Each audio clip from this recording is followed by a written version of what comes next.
बिस्मिल्लाहिर्रहमानिर्रहीम।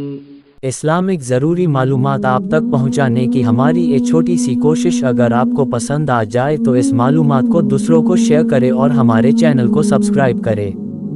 खदीजा स्यू Watson America. वे कट्टर ईसाई थीं, लेकिन जब इस्लाम का अध्ययन किया और इस्लाम के रूप में सच्चाई सामने आई तो इसे अपना लिया। पूर्व पादरी, मिशनरी, प्रोफेसर और धर्मशास्त्र में मास्टर डिग्री धारक खदीजा स्यू वॉटसन की जुबानी की वे किस तरह इस्लाम की आगोश में आईं। इस्लाम सच्चा धर्म है, ये तुम्हें क्या हो गया है। ये पहली प्रतिक्रिया होती थी जब इस्लाम अपनाने के बाद पहली बार मेरे क्लास के साथी, दोस्त और साथी पादरी मुझसे मिलते थे। मुझे लगता है मैं उनको दोष नहीं दे सकती थी।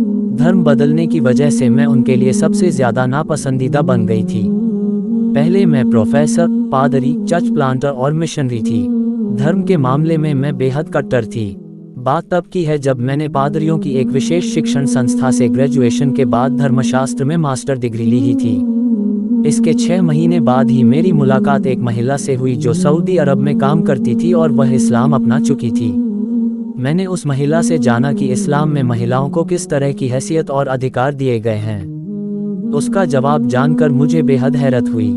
दरअसल मैं नहीं जानती थी कि इस्लाम में महिलाओं को इतना ऊंचा मकाम दिया गया है।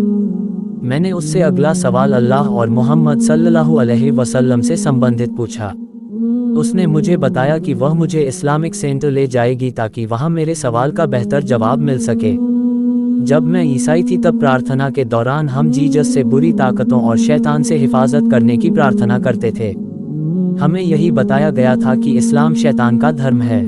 मुसलमानों को लेकर मेरा ऐसा ही नजरिया था, लेकिन इस्लामी केंद्र में मुसलमानों से मिलकर मुझे बड़ा ताज्जुब हुआ।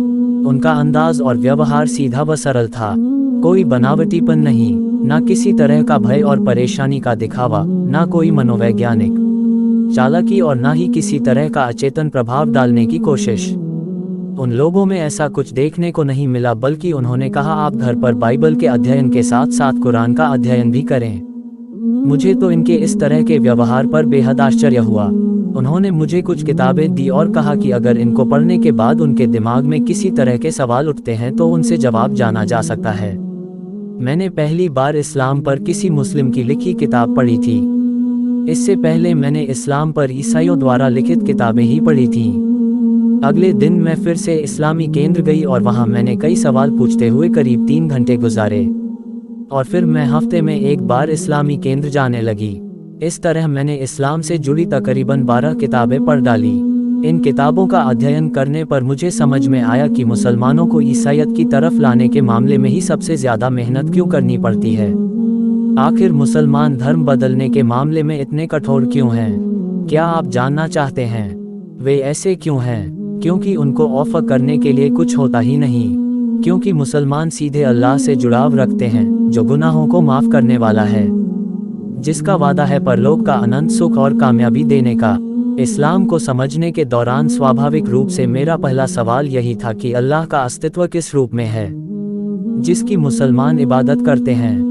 दरअसल ईसाई के रूप में हमें पढ़ाया जाता है कि यह एक अलग गॉड है जो झूठा है, जबकि सच्चाई यह है कि मुसलमान जिस ईश्वर की इबादत करते हैं वह सर्वज्ञ, सब कुछ जानने वाला, सर्वशक्तिमान और सर्वव्यापी है।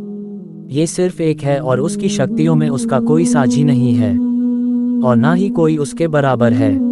ये बड़ी दिलचस्प बात है कि चर्च के शुरुआती 300 सालों में बिशप ईसा मसीह के बारे में ऐसा ही बताते थे जैसा कि आज मुस्लिम यकीन रखते हैं कि ईसा अलैहिस्सलाम ईश्वर के पैगंबर और उपदेशक थे।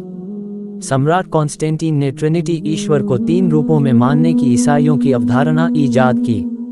उसे ईसाई धर्म की कोई जानकारी नहीं थी। उसी ने ईसाईयत को मूर्ति पूजक अवधारणा के रूप में प्रस्तुत किया।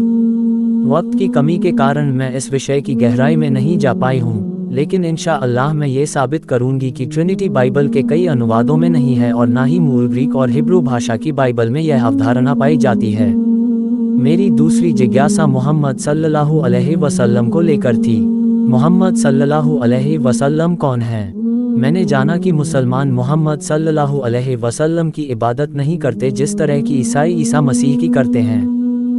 वे ईश्वर और बंदों के बीच मध्यस्थ नहीं है, बल्कि मुसलमानों को मोहम्मद सल्लल्लाहु अलैहि वसल्लम से प्रार्थना करने के लिए मना किया गया है।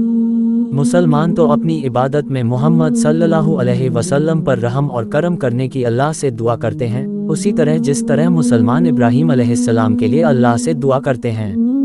मोहम्मद सल्लल्लाहु अलैहि वसल्लम तो अल्लाह के आखिरी पैगंबर और संदेशवाहक हैं। वे अंतिम पैगंबर है। यही वजह है कि पिछले 1418 सालों में कोई पैगंबर नहीं आया।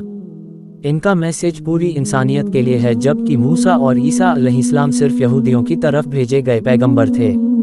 लेकिन इन सब का एक ही मैसेज था, तुम्हारा रब सिर्फ एक ही है और सिवाय उसके कोई ईश्वर नहीं है। मार्क 12:29। क्योंकि एक ईसाई के रूप में मेरी जिंदगी में प्रार्थना की काफ़ी अहमियत थी, इसलिए मेरी दिलचस्पी और उत्सुकता इस बात में भी थी कि मुसलमानों का प्रार्थना का तरीका क्या है। दरअसल एक ईसाई के रूप में हम मुसलमानों के अन्य पहलुओं की तरह उनके इस पहलू को भी नज़रअंदाज ही करते थे। हम सोचते थे, जैसा कि हमें सिखाया भी गया था, कि मुसलमान मक्का स्थित काबा की इबादत करते हैं, उसी के सामने झुकते हैं और यही उनके झूठे ईश्वर का केंद्र बिंदु है। लेकिन मुझे सच्चाई जानकर हैरत हुई कि मुसलमान तो उस तरीके से इबादत करते हैं जो तरीका खुद ईश्वर की तरफ से बताया गया है। उनकी प्रार्थना के शब्दों में उसी एक ईश्वर की महिमा और उसी का गुणगान। इबादत करने के लिए किस तरह की पवित्रता होना जरूरी है, ये भी उसी ईश्वर ने गाइड किया है। वही ईश्वर बहुत पवित्र है और यह उचित नहीं है कि लोग अपने अपने हिसाब से मनमाने तरीके से उसकी इबादत करें, बल्कि ज्यादा उचित यह है कि ईश्वर हमें गाइड करे कि उसकी प्रार्थना किस तरह की जानी चाहिए। 8 साल तक धार्मिक अध्ययन के बाद मैं इस नतीजे पर पहुंच गई थी कि इस्लाम सच्चा धर्म है। लेकिन मैंने अभी तक इस्लाम कबूल नहीं किया था, क्योंकि अभी तक इस्लाम दिल की गहराइयों में नहीं उतरा था। मैं लगातार प्रार्थना करती, बाइबल का अध्ययन करती और इस्लामी केंद्र में भी लेक्चर में शामिल होती। मैं पूरी गंभीरता से ईश्वर की हिदायत को तलाश रही थी। मैं जल्दबाजी में कोई फैसला नहीं करना चाहती थी। और यह भी सच है कि अपना धर्म बदल लेना कोई आसान काम भी नहीं है। मुझे लगातार बेहद हैरत होती रही कि इस्लाम के बारे में हमें क्या बताया जाता है, जबकि इस्लाम सही मायने में कितना अच्छा मजहब है। मेरे मास्टर लेवल कोर्स के दौरान एक प्रोफेसर जो इस्लाम विषय के अथॉरिटी माने जाते थे, मैं उनका सम्मान करती थी, लेकिन वे और उन जैसे कई ईसाई इस्लाम को लेकर गलत फहमियों के शिकार रहते हैं।